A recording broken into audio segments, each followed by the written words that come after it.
Welcome everyone to our webinar where we will be discussing commonly misunderstood Facebook video advertising strategies. My name is Rashida Boyd and I am on the marketing team here at Unified. And if you're not familiar with us, we're an award-winning marketing technology company that runs thousands of ads for the world's biggest brands across Facebook, Twitter, LinkedIn, Instagram, and Pinterest. And I want to stress, if you have any questions as I'm running through these slides, feel free to enter them in the questions box, and we'll try to get to as many as possible at the end of this presentation. As far as what you'll learn today, first we'll dive into 5 popular Facebook video myths that we continue to hear from clients and from the marketing community. And then we'll kind of dive into 3 of the bigger, more impactful myths. These are the misconceptions that have a bigger punch on your bottom line and the way you run your campaigns. And then we'll finish things off with the features that are on the horizon for Facebook video. But before we get into that, let's dive into why you should be using Facebook video in the first place. First thing is they now have 8 billion video views each and every day from 500 million users. So to give this some context, back in April, this number was 4 billion. So in less than a year, they were able to more than double their video engagement on their network. Next up is a case for using video online in general. So the vast majority of internet users are watching video each and every month. So it's something that users are already interacting with and are engaging with. And in running a lot of these types of campaigns, we've seen tons of results. Some of them quite amazing, quite impressive, as you can see here. So the top result here is actually from an auto brand that used video ads to achieve outstanding video completion rates, well over 1,000% higher completion rates than they've seen previously.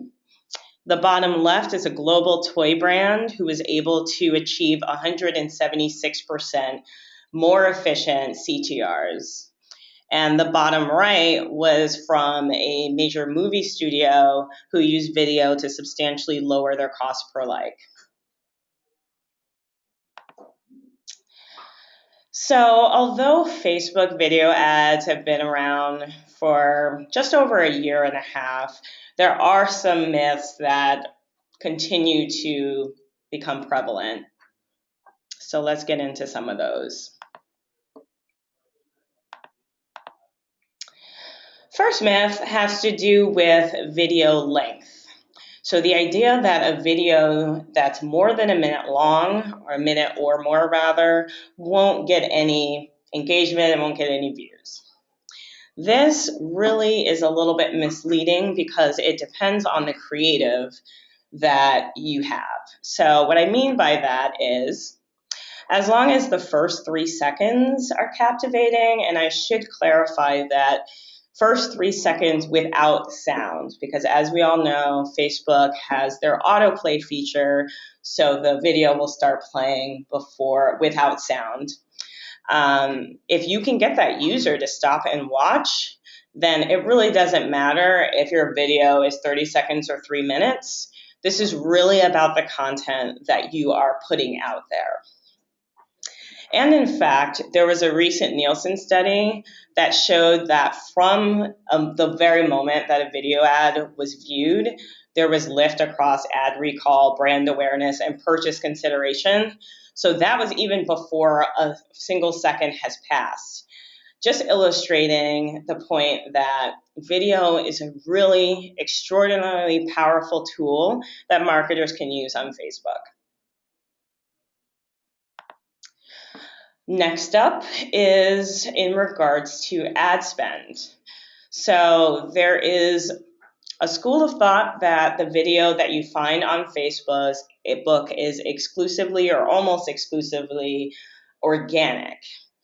And that marketers are still kind of hesitant to include video in their marketing strategies. When in reality, more than a quarter of all ads on Facebook are now video ads. So within a year and a half, we've seen tremendous growth here, and we continue to see this and expect this to continue to grow well throughout 2016. The next myth has to do with content discovery. The idea that Facebook isn't really set up for this, that people by and large are discovering video on YouTube only, and Facebook is more for other types of engagement. When well over 76% of Americans are using Facebook to discover content. So this is really key here. If you were of the school of thought previously, you may have been repurposing your YouTube ads on Facebook and just kind of promoting them there. One thing to note that if you were doing that, you're kind of losing out on a lot of critical reporting that Facebook provides. When you upload your videos natively, you just get so much more data, more insights, that you'll miss out on if you repurpose your YouTube videos. So just something to keep in mind. Next up has to do with sharing. The idea that people just aren't sharing videos anymore, that it ran its course, and there might be some fatigue in the market that kind of wore off its novelty, so to speak. But over half of Facebook video views are directly from shares. So going back to that 8 billion video view per day number, that means that well over 4 billion video views each and every day are directly from shares. And last but not least, the idea that a video campaign should always be optimized towards video views. Now, I should note here that video views tend to be the best option for most business objectives, just so that you're able to reach the users who are most likely to be interested in the content. However, you can also optimize towards engagements or specific actions. So to give you an idea of why you might want to optimize towards engagements is if you have creative with a strong call to action and your business objective is to encourage virality or to encourage sharing. An example of why you might want to optimize towards specific actions is if your campaign is a direct response campaign. Then you may want to make sure that you're getting the right action that you want to achieve. And Facebook has been really kind of doubling down on this and concentrating on how to make further enhancements towards this. So direct response is definitely an option for marketers, even more so now than ever before. Now let's kind of dig into the big boys. These are 3 of the major misconceptions that can severely limit performance, it can limit creativity, it can limit innovation, etc. First misconception has to do with whether or not retargeting is even available for video on Facebook.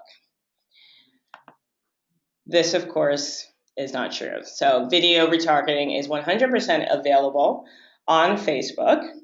And to kind of go through this in a very 1,000-foot level, simple explanation here, you're basically finding the customers. These are people who are coming to your website. These are people who are signing up for your newsletters. These are people who are buying products on your website.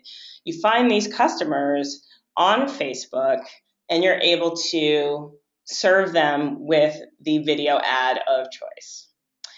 And if you want a little extra credit, you can add a sequential messaging strategy. So sequential messaging will allow you to, for example, if you had a series of videos, it would allow you to target the second video in the series towards people who completed the first video. So you may want to do something like that to kind of increase the quality and the engagement of your audience as you go through and release these new videos. Or alternatively, you may want to target those who haven't completed your first video and send them alternative messaging to kind of pull them back in and get them re-engaged. Moving on to the second misconception, this really has to do with mass customization. So the idea that it's impossible to hyper-personalize video ads. And you guessed it, of course it's possible. And to illustrate this, we actually did a real world campaign with Lexus, who is promoting a new luxury SUV. And basically what we did was use automation engine technology to deploy and optimize creative and targeting for all of their ads. And as a result of this massive customization, we see clearly that there was some great things happening. So we were able to launch just under 4,000 ads, launch and optimize them. And the engagement and views were through the roof. And we were also, at the same time, able to give them a more efficient cost per view.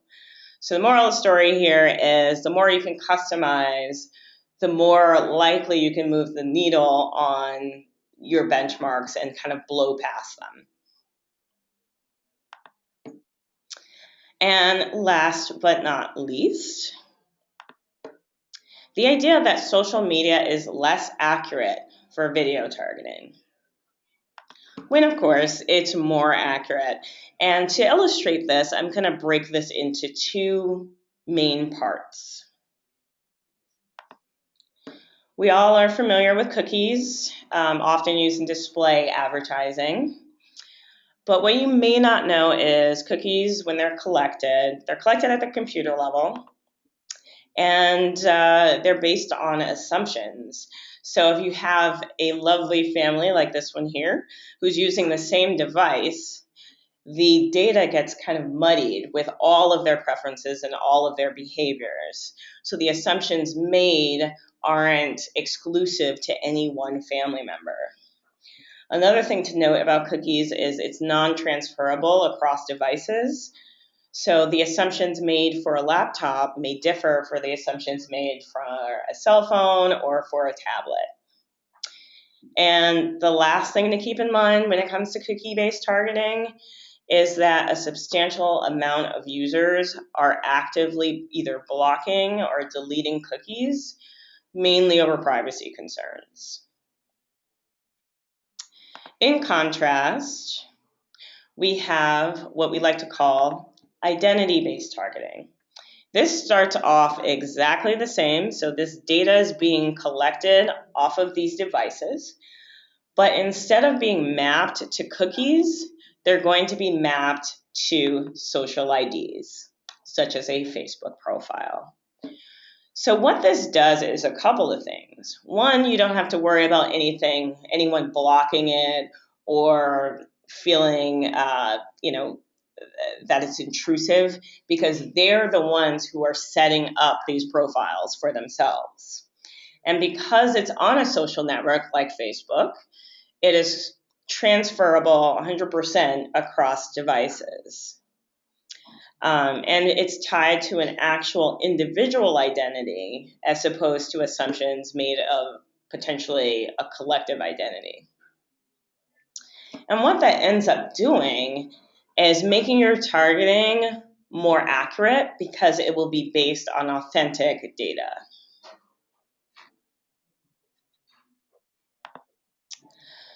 And now we'll just jump into really quickly some of the video features on the horizon. First thing is 360-degree video. This is still in beta, but this would hypothetically allow marketers to completely immerse their audience in their creative. So it's kind of really exciting to get them involved in all of the creative and the content that you're producing. Second thing is live video. Right now, it's mainly available to verified public figures, pages, and accounts. But this might end up being a really significant tool for marketers with live event strategies, for example. And lastly, direct response enhancements. I touched upon this earlier. Previously, the only direct response option was the button above the video. But recently, Facebook has launched the ability to have an in-player call to action, which significantly increases the chance of the action being completed. And this is something that, like I said, they're doubling down on. So we expect to see a lot of new enhancements to help aid direct response campaigns even further.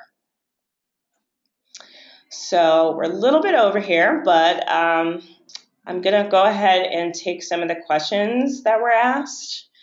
And let's see here. The first one is, what are some ways you've seen that brands use to entice users in the first 3 seconds? So going back to the myth that if a video is over 1 minute, no one's going to watch it.